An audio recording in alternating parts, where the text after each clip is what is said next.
ఈరోజు కథ నా నువ్వు నేను రచించిన వారు వనజ గారు. ఎందుకలా చూస్తున్నారు అని నేను అడుగుతూ ఉంటే, ఏంటి వసు ఇది అడిగాడు విరాట్ని.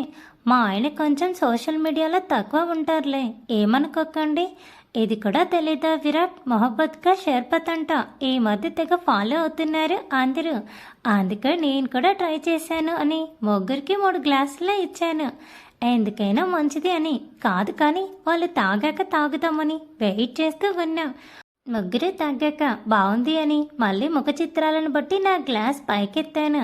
ఒక్క గుటకలో కంప్లీట్ చేసి మూతి తుడుచుకుంటూ చాలా బాగా చేశాను కదా అని నాకు నేను మెచ్చుకుంటూ ఉంటే విరాట్ వచ్చి నా భోజనం తట్టి నాట్ బ్యాడ్, కానీ ఇలాంటివి సమ్మర్లో ట్రై చేయి, వింటర్లో కాదు అని చెప్పాడు.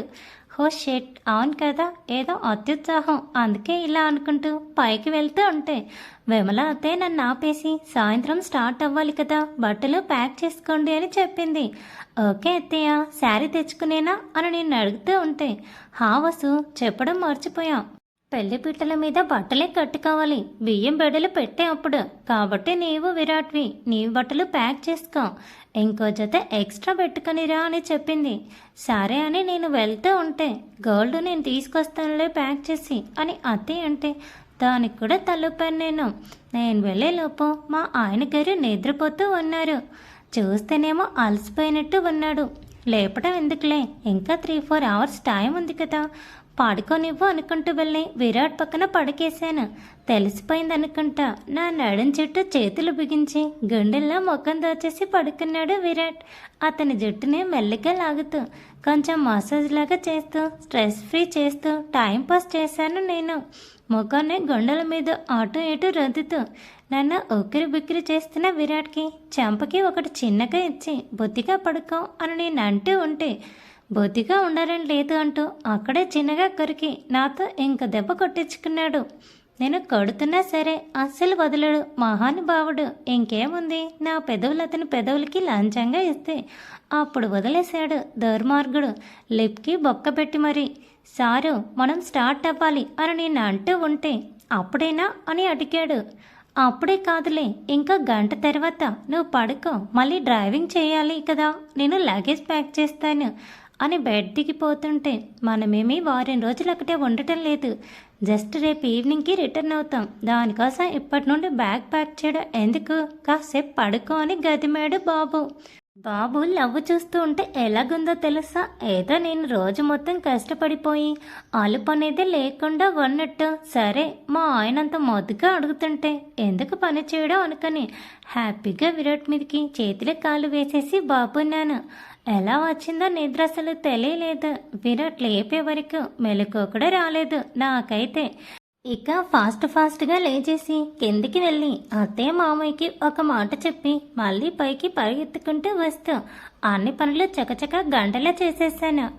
నార్మల్ 3 పీస్ సెట్ డ్రెస్ నేను వేసుకుంటే విరాట్ టీషర్ట్ జీన్స్లోకి రెడీ అయ్యాడు.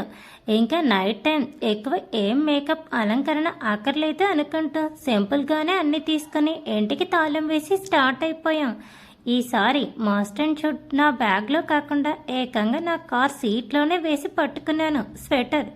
ఇంకా విరాట్ డ్రైవింగ్లో అందరం మా ఊరు కూడా దాటేశాం. ఎఫ్ఎంలో మంచి సాంగ్స్ వింటూ మా జర్నీని చాలా స్మూత్గా ప్రయాణిస్తుంటే మధ్యలో కొద్దిసేపు మామయ్య స్టీరింగ్ తీసుకున్నారు. ఈసారి మేమేమీ ప్రిపేర్ చేసి తీసుకువెళ్ళలేదు కాబట్టి కొంచెం ఎర్లీగానే కనిపించిన హోటల్లో డిన్నర్ తినేసి మళ్ళీ స్టార్ట్ అయ్యాం. ఆల్రెడీ ఒకసారి చూశాను కాబట్టి ముందున్న ఎక్స్పెక్టేషన్స్ ఏం లేవు, కానీ నాకు ఆ కొండ ప్లేస్ నచ్చింది కదా, పైగా ఈసారి అఫీషియల్గా వెళ్ళబోతున్నాం, అందుకే ఇంకా నచ్చింది. జర్నీ టైం 9 అవుతూ ఉండగా అక్కడికి చేరుకునేసరికి ఈసారి మాకు తోడుగా ఎవరో ఇంకా 2-3 ఫ్యామిలీస్ కూడా ఉన్నారు. మామయ్య ముందే చెప్పి ఉంచారేమో. పూజారి గారికి కూడా అక్కడే ఉన్నారు. వాళ్ళు ఏవేవో మాట్లాడుతూ ఉంటే నేను చూస్తూ ఉన్నా. అంటే ఈసారి కూడా పసుపు కుంకుమ మెట్లకు రాసాం.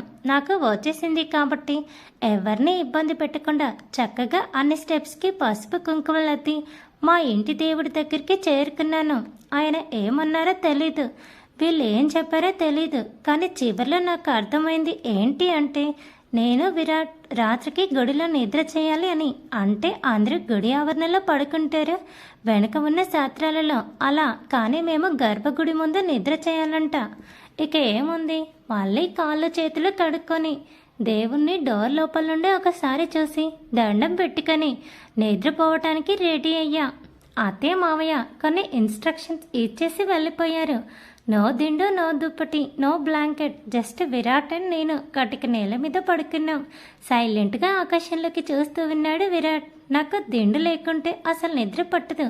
అది అర్థం చేసుకున్నట్టేమో తన చేతి మీదకి నా తలని తెచ్చుకొని పడుకో అని చెప్పాడు విరాట్. ఆయన గారి వంక అలానే చూశాను నేను. ఆకాశంలోకి చూస్తూనే ఎందుకు అంతలా చూసి దిష్టి పెడుతున్నావని అడిగాడు విరాట్. దిష్టి కాదు, మా ఆయన ఇంత మంచివాడేంటి అని చూస్తున్నా అన్నాను నేను. ఆహా అంటూ నన్ను ఇంకా దగ్గరికి తీసుకున్నాడు. నన్ను ఇబ్బంది పెట్టే చిన్న ఇన్సిడెంట్ కూడా నా దగ్గరికి రానివ్వవా అని అడిగాను. ఇబ్బంది ఉన్న పద నిన్ను చేరకుండా చూసుకోవడంలోనే నా ప్రేమ ఉంది కదా వసు అని చెప్పి తల మీద ముద్దు పెట్టుకుని కళ్ళు మూసుకున్నాడు విరాట్. నిజంగా ఏ జన్మలో ఏం అదృష్టం చేసుకున్నానో లేదా నోమానో ఇంకా లేక బంగారు పువ్వులతో పూజ చేశానో కానీ విరాట్ నా లైఫ్లోకి రావడం నా జీవితానికి ఒక అర్థం. అతని చెవుల్లో మెల్లిగా ఐ లవ్ యూ విరాట్ అని చెప్పి ముద్దు పెట్టాను నేను. దేవుడి ముందు ఏంటి ఇవి అంటూ తొడి చేసుకున్నాడు విరాట్. హా దేవుడే, ఆయననే కదా మనల్ని కలిపింది. ఇప్పుడు ఆయన ఏకాంత సేవలో బిజీగా ఉంటాడు. కానీ బాగా చలిగా ఉంది విరాట్ అని చెప్పాను. స్వెటర్ ఉన్నక్కడ అంతలా చలి పెడుతుంది మరి. కొండ ప్రదేశం కదా, ఎండాకాలం వచ్చినా ఇంతే చలి ఉంటుంది అంటూ తన స్వెటర్ ఒకవైపు తీసి నాకు కప్పేశాడు విరాట్. అట్లీస్ట్ చీర కట్టుకుని వచ్చినా కొంచెం సేవ్ అయ్యేదాన్ని ఏమో అనుకుంటూ చేసేది ఇంకేం లేక అలాగే పడుకున్నాను. కింద నేను ఇంతవరకు ఎప్పుడూ పడుకోలేదు. ఏవో బోన్స్ గుచ్చుకున్న ఫీలింగ్ కలుగుతూ అసలు ఎంతసేపటికి నిద్ర రాలేదు. విరాట్ నిద్రపోయాడేమో అని చూస్తూ ఉంటే పాపం తనకు కూడా అలవాటు లేదు కదా. అందులోనూ ఇంకో చెయ్యి నా తల కింద ఉంది. ఒక చేత్తో ఫోన్ని స్క్రోల్ చేస్తూ ఏవో ఇంపార్టెంట్ విషయాలు తెలుసుకుంటూ ఉన్నాడు. నిద్ర రాలేదా అని అడిగాను. ఈవినింగ్ పడుకున్నా కదా, మేబీ అందుకే రాలేదేమో అని విరాట్ అంటూ ఉంటే హా సరే కాసేపు ఏమైనా మాట్లాడు విరాట్ అని నేను అంటూ ఉంటే సడన్గా కొన్ని చినుకులు పడటం స్టార్ట్ అయ్యాయి. అలాగని లేచి వెళ్ళిపోయేంత పెద్దవాని కాదు. అలాగే పడుకుని విన్నాం. కాసేపటి కాదే ఆగిపోయింది. ఇంకా చలి పెరిగితే చేసేదేమీ లేక ఒకరికి ఒకరం దగ్గరగా జరిగి పడుకున్నాం. ఎప్పుడు నిద్ర పట్టిందనేది కూడా తెలియలేదు. కానీ సడన్గా వేపు మీద గట్టిగా పడ్డ దెబ్బకి ఒలిక్కి పడి లేచాను నేను. ఎవరు కట్టింది? Thanks for watching. Please subscribe my channel for more videos.